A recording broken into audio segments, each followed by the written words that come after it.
They were last seen at the window, two boys, barely into adolescence, gazing out from the Tower of London. Below them, the world moved on. Soldiers drilled, merchants haggled, the river Thames flowed like it always had. But within those cold, ancient walls, time stopped. After that final glimpse, they were never seen again.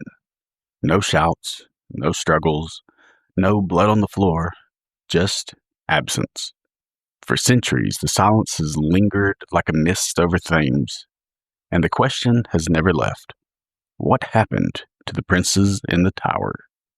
Welcome back to Legends May Live, where we explore the strange, the mysterious, and the eerie. I'm Drew, and today's episode takes us back to a case that's been cold for over half a millennia. But before we get into today's story, just a quick note that while all of our tales are based on fact, some details can get skewed over time or through conflicting accounts, so just take this as entertainment.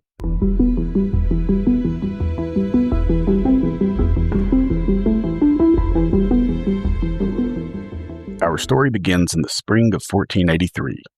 The War of the Roses, the brutal conflict between the houses of York and Lancaster, was winding down. The House of York, known as the White Rose, had prevailed, and it seemed like peace had finally begun. King Edward IV, a charismatic and battle-hardened man, sat on the throne. He had fought for it, killed for it, and earned the crown through blood and cunning. But for all his efforts, there were some things he couldn't conquer with the sword. On April 9th, at just 40 years old, Edward IV collapsed. Some said he had pneumonia, others whispered that he was poisoned. But either way, the king was dead, and with him died any illusion of stability. His son Edward, Prince of Wales, was only 12, so he was too young to rule alone. Still, he was to be crowned King Edward V, and his uncle, Richard, Duke of Gloucester, was named Protector of the Realm. Richard was a loyal and thoughtful man. He was the quiet guy. At least, that's how the chronicles first described him. But history has a strange habit of revealing the hidden pieces to those stories. And sometimes, loyalty is a mask.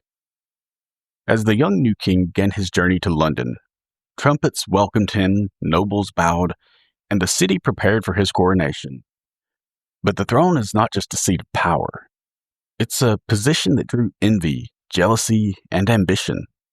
And ambition in England's blood-soaked past rarely came without a cost. By summer's end, Edward V would not wear the crown. He and his younger brother Richard would be locked inside the Tower of London. And then, nothing. No coronation, no funeral, no graves. In 1674, nearly 200 years later, two small skeletons would be discovered beneath a staircase in the tower. The bones of children. Were they the princes? Was this the final resting place of the two boys stolen by history?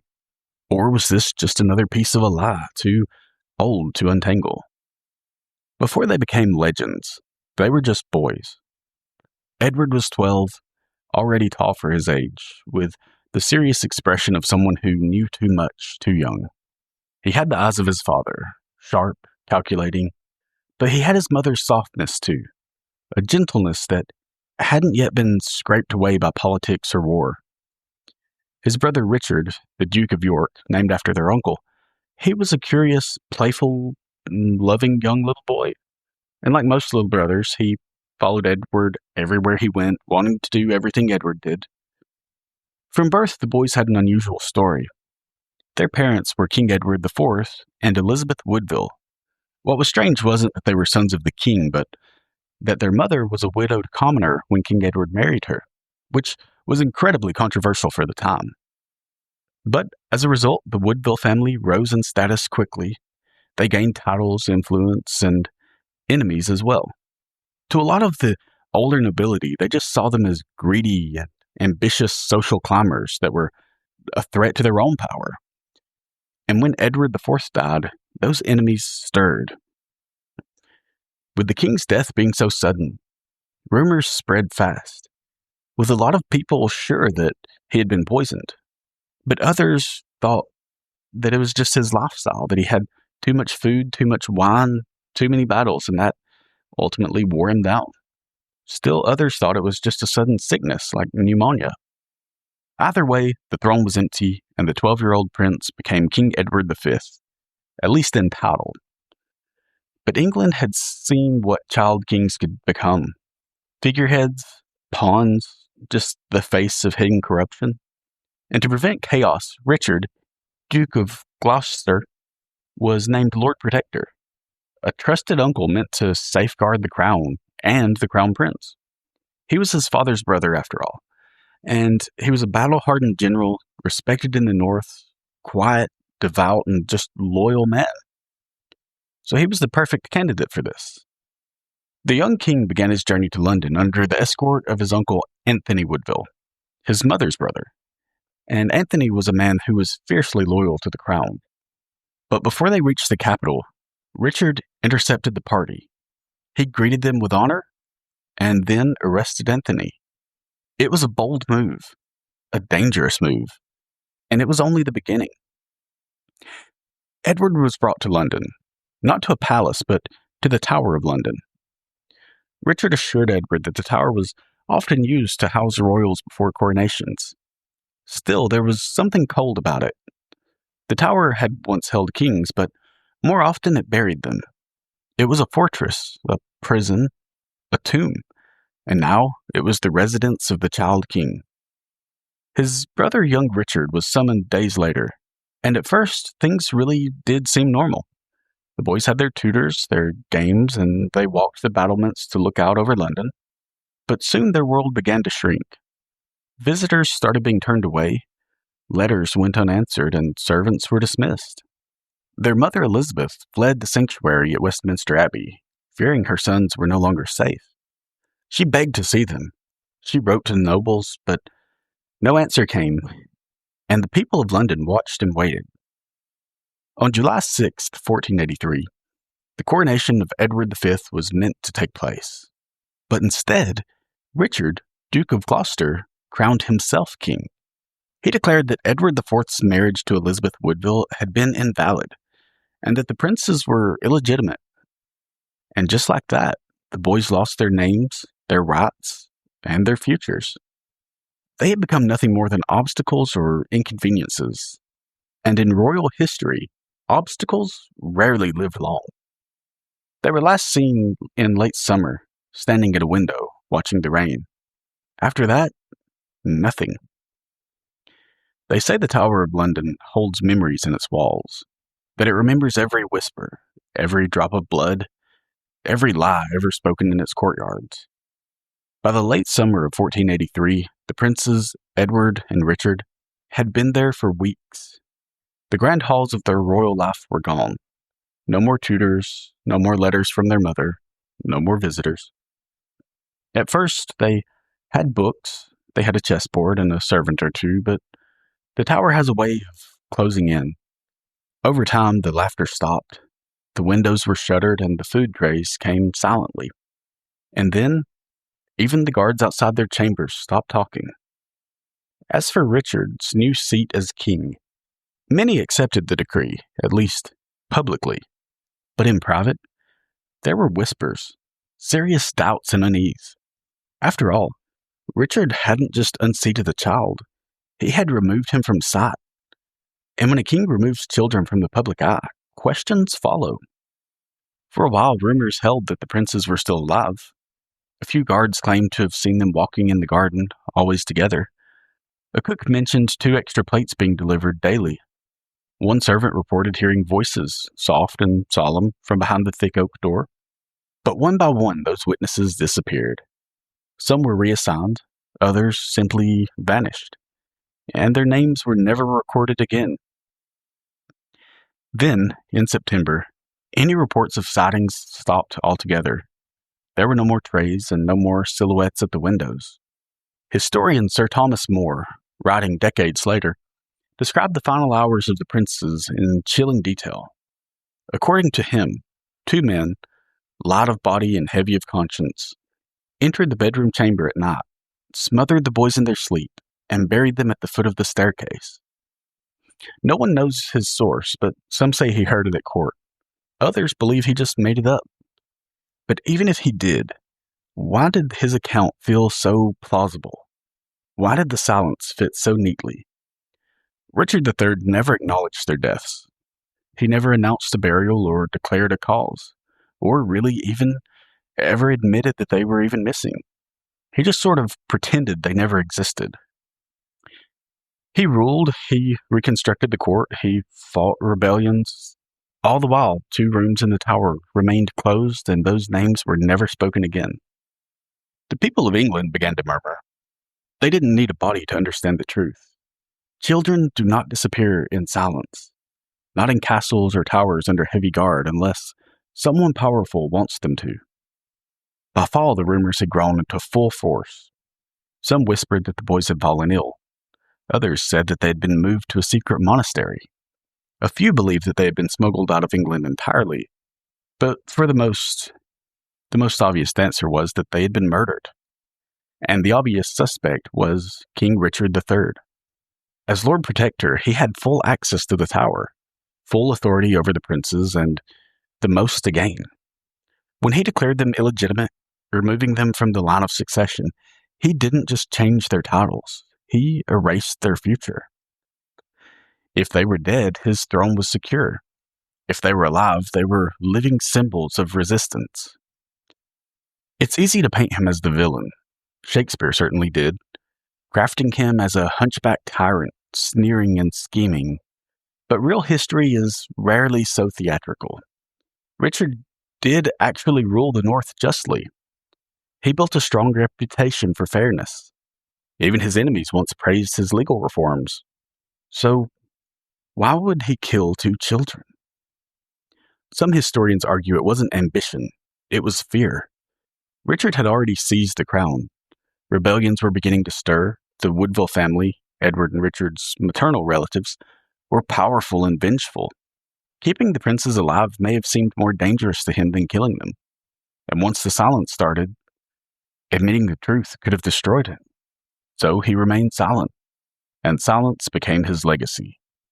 Then there's Henry Stafford, Duke of Buckingham. He was Richard's right-hand man during the coup, a man who supported the move to declare the princes illegitimate. He was a man with royal blood himself, as well as a volatile temper. Some believe that Buckingham may have acted on his own, that maybe he saw the boys as a liability, even to Richard, and maybe he thought that eliminating them would secure his favor with the new king. But the twist, shortly after the boys vanished, Buckingham rebelled.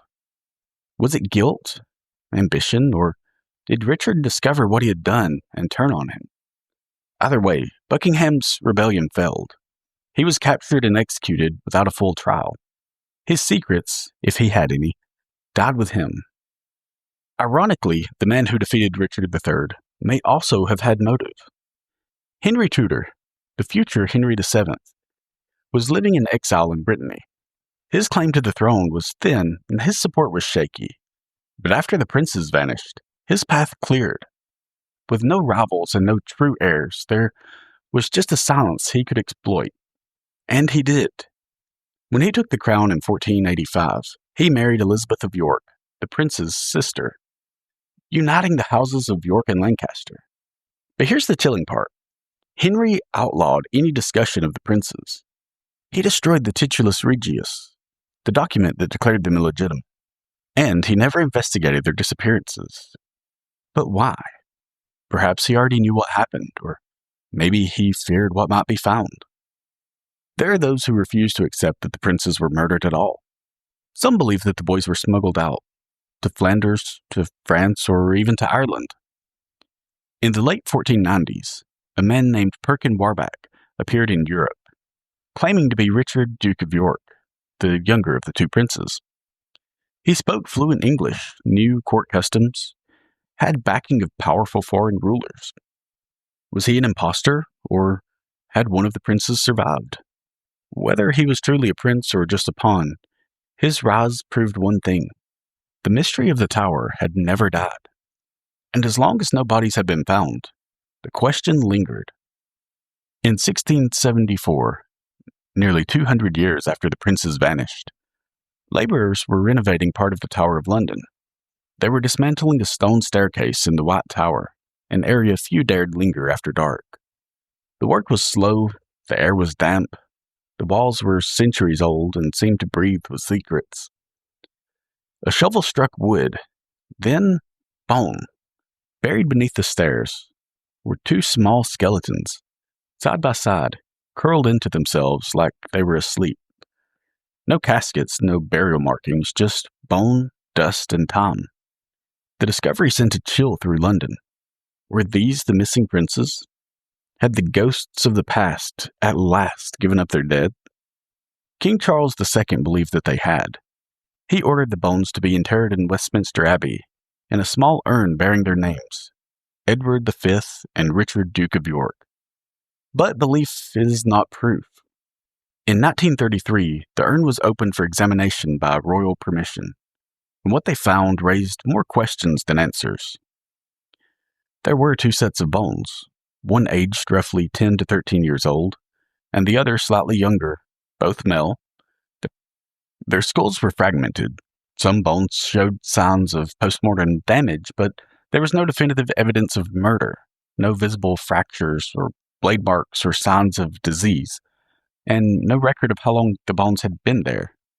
Worse still, the remains were commingled with animal bones, chicken and pig, likely waste from a nearby kitchen. But were these royal remains or just a coincidence buried beneath a busy medieval stairwell? No DNA testing was done. In fact, to this day, the Church of England has denied repeated requests to exhume the bones and test them against royal known descendants. Some say it's out of respect, but others say it's fear, because what if they're not the princes? What if the real Edward and Richard are still hidden, somewhere deep in the tower? What if they were never killed at all? For centuries, yeoman warders, those tasked with guarding the tower, have told stories of two small figures seen walking the battlements at night, stories of soft voices whispering near the bloody tower, where the boys were last housed. One guard claimed he saw the silhouette of a child at the window, and when he approached, it vanished. Some refused to patrol that wing after midnight. Others leave offerings, small coins or flowers, just in case. Skeptics laugh and historians just shake their heads. But in the tower, time doesn't pass like it does elsewhere. In the tower, the past doesn't rest. The Tower of London still stands. Its stones are darkened by centuries of rain, smoke, and blood. Tourists walk its grounds now. They peer into the bloody tower. They read the plaques, but the rooms where Edward and Richard once lived remain unchanged. After the disappearance, Richard III ruled for just 2 years. His reign was fraught with uprisings. There were whispers of treason and constant shadows of his nephews. Whether he killed them or not, their absence haunted him. And when he died, the Battle of Bosworth Field in 1485, he was struck down in the mud and stripped naked. The age of Plantagenets ended, and a new dynasty rose, the Tudors.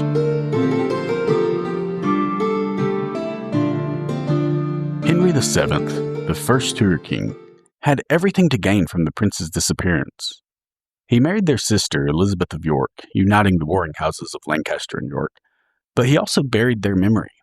He ordered the Titulus Regius, the document that declared them illegitimate, destroyed. He banned discussion of their fate, and in doing so, he seized not just the crown, but control over how the story would be told. It wasn't until a century later that the world would be introduced to the definitive villain of the tale. Not through fact, not through evidence, but through a play. Shakespeare's Richard III. In that, the king becomes a monster. He's a misshapen tyrant who murders his nephews for power. He's a man born bad, made worse by ambition. It was a gripping drama, and it became the truth. But truth is a fragile thing in the hands of kings and playwrights. Shakespeare wrote for the Tudors, the very family who gained power after Richard's fall. His version wasn't history, it was politics in iambic pentameter. But the damage was done. Richard III became the hunchback villain. The boys became tragic martyrs, and England had its myth. Then, in 2012, a team of archaeologists made a startling discovery. Beneath a parking lot in Leicester, they found a skeleton. It belonged to a man who had a bent spine and there was evidence of battle wounds. It was sent for DNA testing and it produced a match. It was Richard III. For the first time, we saw a real man, not a Shakespearean caricature, but a human being, a king, a brother, and a suspect. This was a man who may have made a monstrous decision, or simply bore the weight of someone else's silence. The story of the Princes in the Tower is not just a historical mystery. It's a study in guilt and how power rewrites the past. The tower didn't need walls to keep them in. The silence did that. Over time, their story became less about what happened and more about what they needed to believe. England needed a villain. The Tudors needed legitimacy. And we, centuries later, need closure. But sometimes history doesn't offer it.